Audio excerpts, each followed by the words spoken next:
second aircraft of a C-47. The DC-3 belongs to Clay Lacey's, based out of Van Nuys, California. The C-47's from the Lion Air Museum in Orange County.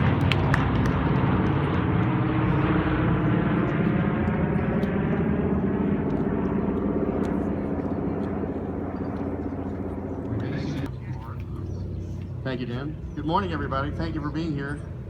Nice backdrop to have the sounds of DC-3 and C-47 in the pattern. Very appropriate. You know, 80 years ago, this aircraft type made its first flight from this very runway right across the street. And you've heard the comment that 10,000 DC-3s were built. 10,000 DC-3s. Sort of. There's 10,000 twin-engine low-wing transports of this type. 900 plus were DC-3 airliners. All the rest were for World War II, the C-47, an airplane that General Dwight D. Eisenhower called one of the 5 main machines that led the Allies to victory in World War II. But the company that built this airplane, Douglas Aircraft, started by Donald Wills Douglas in the early 1920s, a man of vision, a genius, aeronautical engineer, and within 40 years of that time, his company had built the better part of 30,000 airplanes, transports, bombers for the Air Force, attack and fighter aircraft for the Navy, and I believe we're going to have another flyover. Hopefully all you folks with cameras are going to get a nice shot of this formation.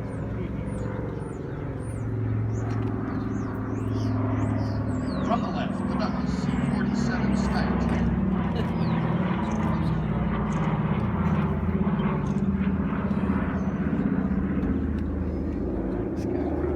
C-47s used in the Battle of Normandy, D-Day invasion.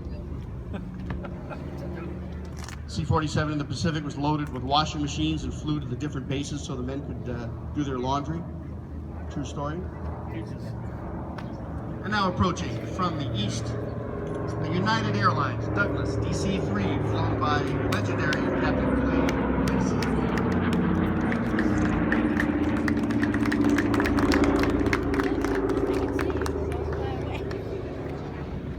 Not too bad. DC-3 was the first airplane to make a profit carrying passengers. Before that, airmail pilots would send bricks to each other to have something to do, something to carry on their airplane. DC-3 revolutionized air transport.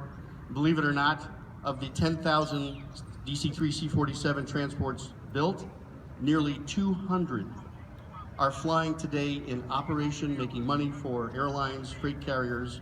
120 piston-powered aircraft. The rest are turboprop conversions, nearly 200 still in operation 80 years later. The airplane above us today, I've heard many questions that people say, well, it's got an airliner door, so it had to be an original DC-3, but it has Pratt engines, so it has to be a C-47. It could have been used by the Navy as an R-4D, and the answer is yes.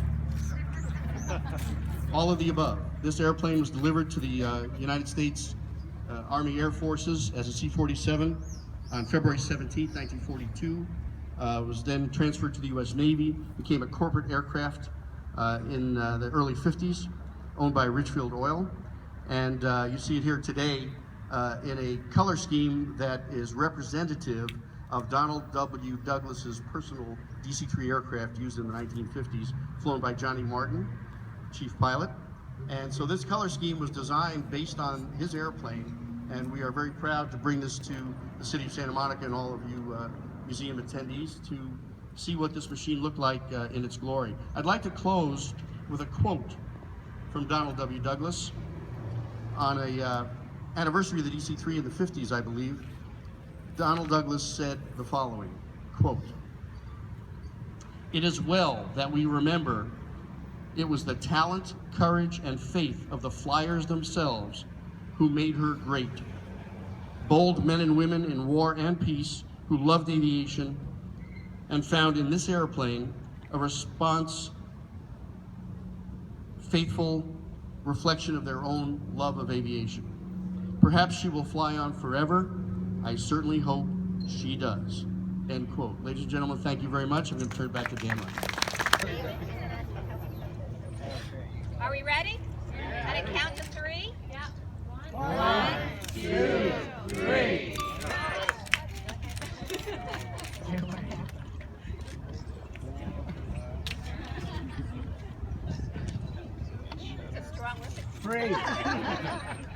Three. All right.